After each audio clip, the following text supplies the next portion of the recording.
Fala pessoal, estou aqui para falar hoje com vocês sobre a questão da sustentabilidade no mundo de trade, olhando para o longo prazo. Percebo, né, que a grande maioria das pessoas, quando elas vêm experimentar essas ferramentas de trading, e a possibilidade de fazer trading, seja eles day trade, seja swing trade, enfim, as pessoas elas tentam buscar algo com resultados de certa forma linear. O que a gente tem que entender é que as nossas necessidades, o nosso uso do recurso financeiro ao longo do tempo, ele tem de certa forma uma linearidade, ou seja, todos os meses nós temos contas para pagar, né? A gente se acostuma a usar um fluxo de caixa onde todos os meses nós temos contas de residência, contas de água, de luz, de internet, de telefone, enfim, nós temos dias certos para realizar o pagamento de determinadas contas. Também no nosso dia a dia, nós temos necessidades fisiológicas, nós temos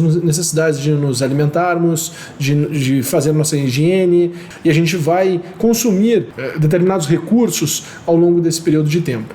Então, quando nós olhamos para a Bolsa, que é um ambiente onde não tem essa linearidade, pelo contrário, nós temos muita rugosidade, nós não temos uma sequência de um padrão, né? Nós adoraríamos olhar o mercado como se fosse uma sequência. A forma como os participantes eles vão encarando no tempo, ao longo do tempo, né, é alinhado muito mais com as suas necessidades e tolerância a risco do que outra coisa. Então faz com que todo o processo ele não seja um processo linear, ele é um processo rugoso. Quando a gente chega para o mercado, a gente não entende muito bem isso. Então a gente acaba tomando postura perante o mercado com essa cabeça, com esse mindset de que as coisas vão tudo se comportar de uma forma linear. Então as pessoas elas começam a criar metas olhando para a questão temporal, então metas diárias. Então a gente tenta criar um processo linear. Quando na prática nós começamos a sofrer os problemas de tomada de decisão e de resposta do mercado, essa linearidade não acontece. E aí o fato da expectativa ser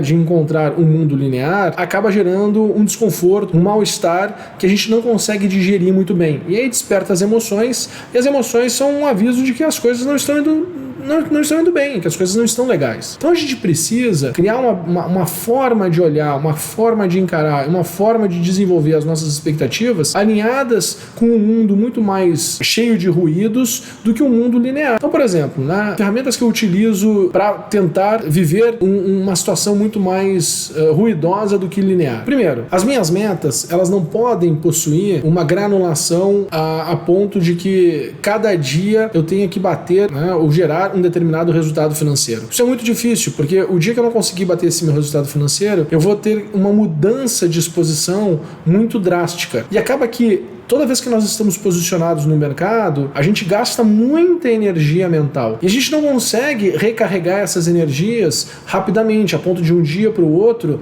a gente conseguir voltar a estaca zero, voltar com o mindset pronto para encarar um novo dia. Eu não posso ter uma meta diária, eu preciso ter uma meta, no mínimo, semanal. Dentro dessa meta semanal, então a gente tem que entender o seguinte, que todas as negociações em bolsa de valores, elas têm o que eu chamo de cobertor curto, né? Se a gente tenta diminuir a nossa exposição, acaba que a gente precisa fazer mais operações.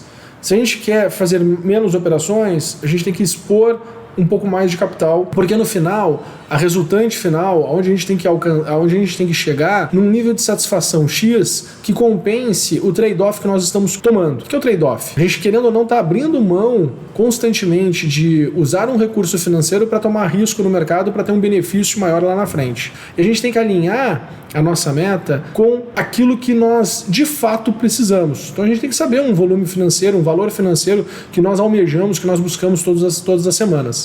E esse valor não pode ser justo. Esse valor tem que tentar ser maior do que aquilo que a gente entende como justo. Por quê? Porque a gente tem que ter espaço e a gente tem que ser bem remunerado, né? Obviamente não vai ser um valor o dobro, 3 vezes, 4 vezes, não é esse o pensamento, mas que ele seja ali pelo menos 30% maior do que a gente entende de que é justo. Por que isso? Para a gente ter folga. A gente tem que sempre pensar em folga. Sempre a gente tem que pensar que pode-se ter uma semana que as coisas não deem certo. E a gente tem que, no final, estar leve e não estar pressionado. Outro ponto que é muito importante é o seguinte: as nossas exposições no mercado, elas não podem ser também lineares, elas não podem ser padronizadas. Eu vejo que tem muita gente que vai para a bolsa e negocia sempre o mesmo volume financeiro, ou sempre o mesmo volume de contratos, ou sempre a mesma quantidade de ativos, que é a única coisa que nós temos controle. O pessoal tenta atalhar. E aí acaba se expondo sempre da mesma maneira. E aí depende de que consiga ter um benefício muito maior e durante muito mais tempo de acertos nas operações do mercado do que realmente dá para fazer. Se nós buscarmos uma nova tendência do mercado, né, uma nova movimentação direcional do mercado, e ela vem a demorar um pouco mais do que a gente imagina, a gente vai ter mais vezes entrando e saindo do mercado do que a gente gostaria. E esse entrar e sair não pode nos matar. Assim como quando surgir a tendência, a gente tem que surfar. E quando surgir a tendência, nós também temos que ter a capacidade de medir o tamanho dessa tendência para que a gente possa expor o capital da maneira correta. Eu vou fazer depois um vídeo falando sobre essa exposição do capital da maneira correta, mas aqui eu quero que você reflita, que você pense sobre isso. Nós precisamos expor o nosso capital da maneira correta. Então, se eu vejo uma oportunidade do mercado subir 5% e eu quero ganhar 5%, eu vou me expor 100%. Agora, se eu vejo que o mercado tem uma capacidade de subir 10% e eu quero ganhar 5%, eu posso me expor com 50% da posição. É uma forma simples de entender. Então, dependendo do tamanho que eu estou enxergando do mercado, né, que ele possa me entregar, eu tenho que expor o meu capital da maneira correta.